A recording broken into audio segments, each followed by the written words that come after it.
Friends, welcome back to आयश चौपाल। मैं आशुतोष। आज के इस खंड में हम बात करेंगे गुप्ता पीरियड के बाद के काल का, जिसे लेटर गुप्ता पीरियड भी कहते हैं या गुप्तोत्तर काल कहते हैं। तो आइए देखते हैं।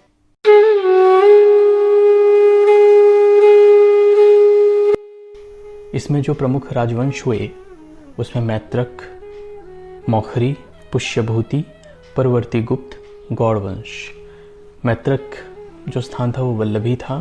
प्रमुख जो शासक थे वो भट्टारक और ध्रुवसेन हुए। इसकी उपलब्धि थी कि यह सबसे लंबा शासन था। मौखरी जिसका स्थान कन्नौज था। हरिवर्मा इसके प्रमुख शासक थे। हुनों को पराजित करके पूर्वी भारत को उन्होंने आक्रमण से बचाया था। पुष्यभूति का जो स्थान है वो थानेश्वर है, हरियाणा का क्षेत्र। इसके जो शासक हुए वो पुष्यभूति हर्षवर्धन। इन्होंने विशाल राज्य स्थापित किया।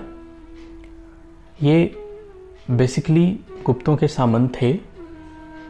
जब हुनों का आक्रमण हुआ उसके बाद इन्होंने अपनी स्वतंत्रता की घोषणा कर दी, आज़ाद हो गए। इस वंश के जो सबसे प्रसिद्ध शासक हुए वो हर्षवर्धन हुए। उसके बाद एक परवर्ती गुप्त आते हैं जिनका स्थान मगध था और इसके जो शासक थे वो महासेन गुप्त और देवगुप्त थे। ये मौखरी राजवंश के प्रतिद्वंदी थे। उसके बाद गौड़ वंश है जिसका स्थान बंगाल है। इसके जो प्रमुख शासक थे वो शशांक थे और इनकी जो उपलब्धि थी वो थानेश्वर और कन्नौज शासकों से इसकी शत्रुता थी। अब हर्षवर्धन के काल को हम देख लेते हैं। इसका जो कार्यकाल है वो 606 से 647 ईस्वी तक है। इनकी उपाधियां परम भट्टारक की उपाधि मिली है, महाराजा धीराज, सकलोत्तरा पथेश्वर, चक्रवर्ती, सार्वभौम, परमेश्वर, परम माहेश्वर, इन सब की उपाधियां हर्षवर्धन को मिली है।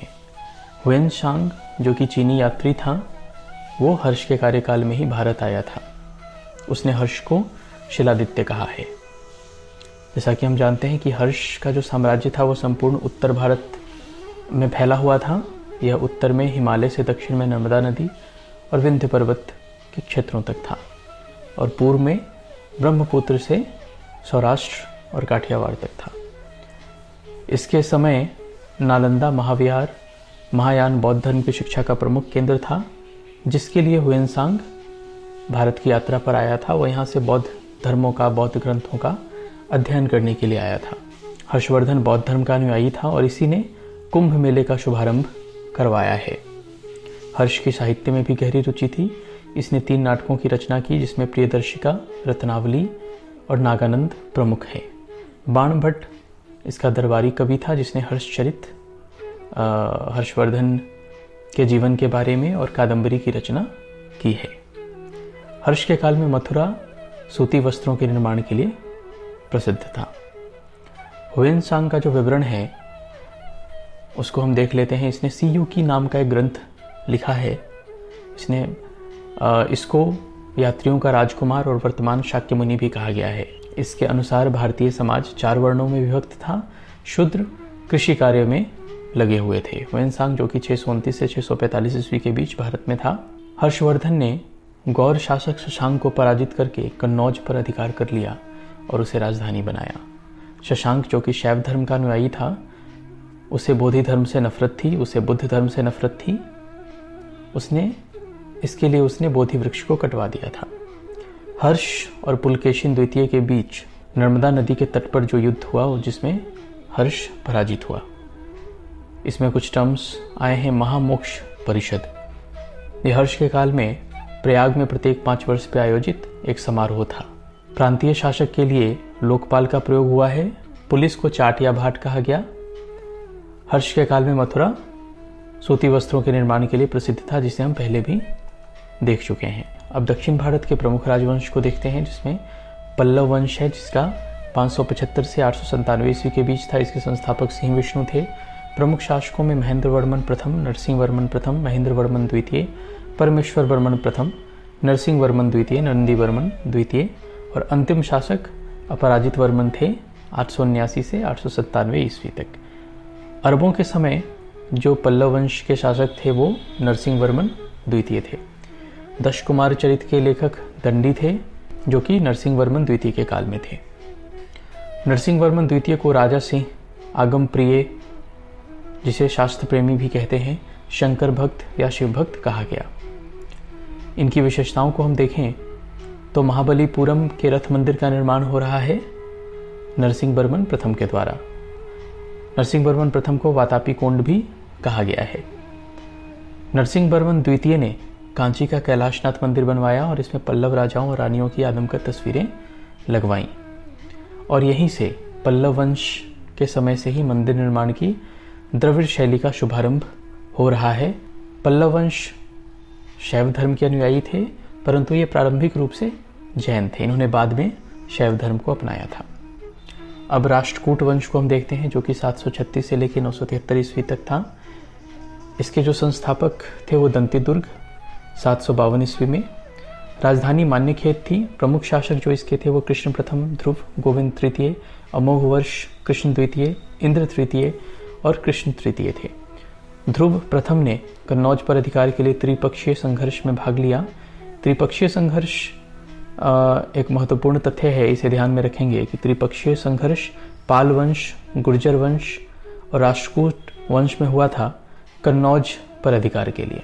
तो ये प्रश्न पूछे जा सकते हैं कि त्रिपक्षीय संघर्ष किनके बीच था और किस क्षेत्र के अधिकार के लिए हुआ था। एलोड़ा के कैलाशनाथ मंदिर का निर्माण कृष्ण प्रथम द्वारा हो रहा है इसी काल में। एलिफेंटा के गुफा मंदिरों का निर्माण भी इसी काल में हो रहा है। राष्ट्रकूट शैव, वैष्णव और शाक्त के साथ साथ जैन धर्म के भी उपासक थे।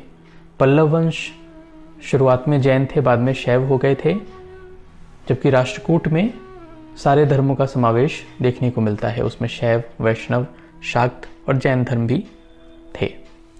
राष्ट्रकूटों ने अपने राज्य में मुसलमान व्यापारियों को बसने और इस्लाम के प्रचार करने की स्वीकृति दी थी। उसके बाद वंश आता है चालुक्य वंश। चालुक्य वंश के 3 प्रकार हैं। एक चालुक्य वंश कल्याणी है, एक चालुक्य वंश वातापी है और तीसरा चालुक्य वंश है बेंगी। जो पहला चालुक्य वंश है, जिसकी स्थापना तैलप द्वितीय ने की थी, राजधानी मान्यखेट थी, बाद में कल्याणी हो गई। इसके जो सबसे प्रतापी शासक थे वो विक्रमादित्य 6। इसकी जो विशेषताएं थी वो मिताक्षरा, जो कि हिंदू विधि ग्रंथ है, वो उसकी रचना हो रही है विज्ञानेश्वर के द्वारा। विक्रमादेव चरित की रचना हो रही है विल्हण के द्वारा। चालुक्य वंश की स्थापना जयसिंह ने की थी। इसकी राजधानी वातापी थी और सबसे जो प्रतापी शासक थे वो पुलकेशिन द्वितीय थे। पुलकेशिन द्वितीय ने ही हर्षवर्धन को हराकर परमेश्वर की उपाधि धारण की थी। इसकी विशेषताओं में एहोल अभिलेख है। चालुक्य वंश, जिसकी राजधानी बेंगी थी, इसकी स्थापना विष्णुवर्धन ने किया और इसका जो सबसे प्रतापी शासक था वो विजयादित्य तृतीय था। अब आता है चोल वंश, जो कि काफ़ी लंबे कालखंड तक इसका शासनकाल माना जाता है, लगभग 300 से 1279 ईस्वी तक। इसके संस्थापक विजयालय थे, जिन्हें नरकेसरी भी कहा गया है। राजधानी तंजौर थी। प्रमुख राजा परांतक प्रथम, राजा राज प्रथम, राजेंद्र प्रथम, राजेंद्र द्वितीय, कुलोत्तुंग। राजा राजवन, उन्होंने राजराजेश्वर मंदिर, जिसे बृहदेश्वर मंदिर कहा गया है, उसका निर्माण करवाया था। द्रविड़ शैली की इसे सर्वोत्तम कृति माना जाता है। मंदिर की दीवारों पर अजंता चित्रकला का प्रभाव देखने को मिलता है। चोल साम्राज्य का सर्वाधिक विस्तार राजेंद्र प्रथम के काल में था। राजराज प्रथम ने श्रीलंका के कुछ क्षेत्रों पर विजय की, जबकि राजेंद्र प्रथम ने संपूर्ण श्रीलंका पर विजय की और गंगा कोडचोल की उपाधि हासिल की, जो मिली थी इन्हें गंगा क्षेत्रों में विजय करने पर। स्थानीय स्वशासन चोल प्रशासन की प्रमुख विशेषता थी। इसमें कुछ प्रमुख टर्म्स आए हैं, वो हम देख लेंगे। ब्रह्मदेय जो था चोल काल में, वो ब्राह्मणों को दान में दी गई करमुक्त भूमि कही जाती थी उसे। नटराज की प्रतिमा थी। कांस्य की जो नटराज की प्रतिमा है, शिव की जो प्रतिमा है, जो त्रिभंग मुद्रा में, वो इसी काल से संबंधित है। नगरम व्यापारियों की सभा होती थी। कदम्ब भूमि माप की पद्धति थी, जिसे राजेंद्र प्रथम के द्वारा चलाया गया था।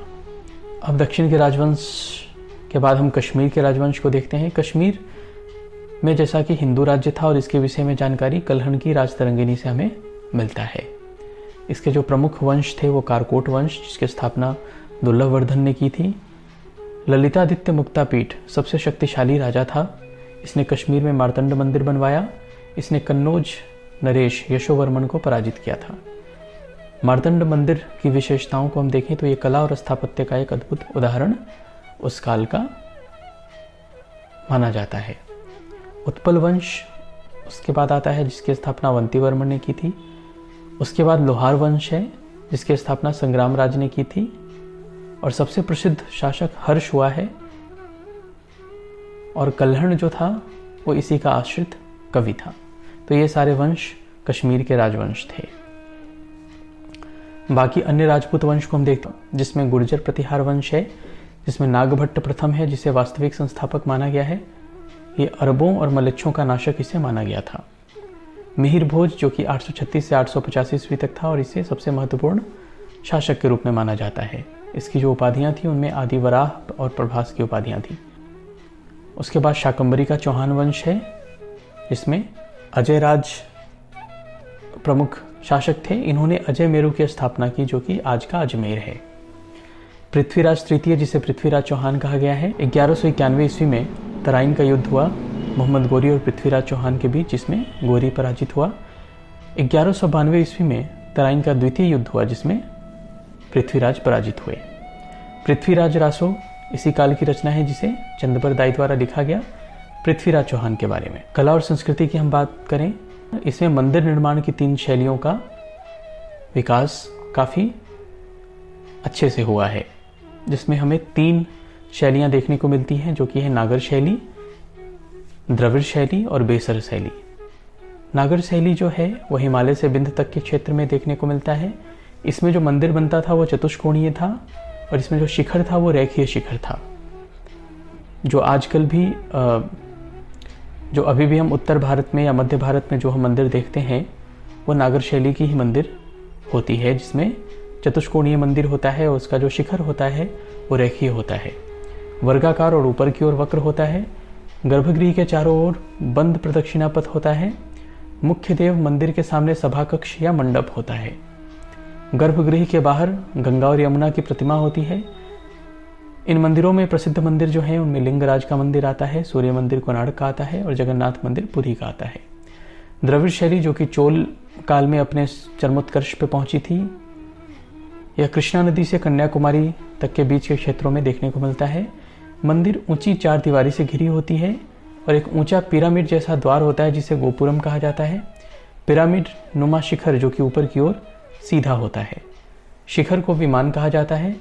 गर्भगृह के प्रवेश पर द्वारपाल, मिथुन और यक्ष की मूर्तियां होती हैं। मंदिर परिषद में जलाशय की उपस्थिति भी होती है। इनमें प्रसिद्ध मंदिर जो है वो मीनाक्षी मंदिर और बृहदेश्वर मंदिर प्रमुख है। अब बेसर शैली को हम देखें, यह एक मिश्रित शैली है, जो कि नागर और द्रविड़ दोनों शैलियों का समावेश इसमें देखने को मिलता है। इसमें खुला प्रदक्षिणा पथ होता है, स्तंभों, दरवाजों और छत में बारीक नक्काशी। प्रमुख मंदिर की हम बात करें तो एलोड़ा का कैलाश मंदिर और बेलूर के मंदिर हैं। इसे कर्नाटक शैली भी कहा गया है। अब इसे हम चित्र के द्वारा अच्छे से देख लेते हैं। नागर शैली, उसमें हम देखेंगे कि सबसे ऊपर कलश होता है, उसके नीचे आमलक होता है, फिर शिखर होता है जो कि रेखीय शिखर होता है। गर्भगृह के सामने मंडप होता है, और मंडप के सामने अर्ध मंडप होता है। वहीं द्रविड़ शैली की हम बात करें तो इसके सबसे मुख्य द्वार पे गोपुरम होता है, जो कि एक लंबी पिरामिडनुमा स्ट्रक्चर होती है, और इसके अंदर और इसके शिखर को विमान कहा जाता है। गर्भगृह के प्रवेश पर द्वारपाल, मिथुन और यक्ष की मूर्तियां होती हैं। मंदिर परिषद में जलाशय होता है, और प्रसिद्ध मंदिरों में हम मीनाक्षी मंदिर और बृहदेश्वर मंदिर को देख सकते हैं। वहीं वेसर शैली की हम बात करें तो जैसा कि हम देख सकते हैं कि एलोड़ा का कैलाशनाथ मंदिर है, जिसकी प्रदक्षिणा पथ जो है वो ओपन है, खुला हुआ है, और इसमें हमें दोनों शैलियों का समावेश देखने को मिलता है। तो जो गुप्तोत्तर काल की, जो लेटर गुप्ता पीरियड की जो सबसे प्रमुख विशेषता थी, वो मंदिर स्थापत्य कला थी, कला और संस्कृति के क्षेत्र में। तो ये था हमारा आज का अध्याय। अगर आपको हमारा वीडियो पसंद आया तो इसे लाइक करें, सब्सक्राइब करें, शेयर करें, और अपना फीडबैक और अपने सजेशंस आप नीचे कमेंट बॉक्स में दे सकते हैं। Thank you for watching.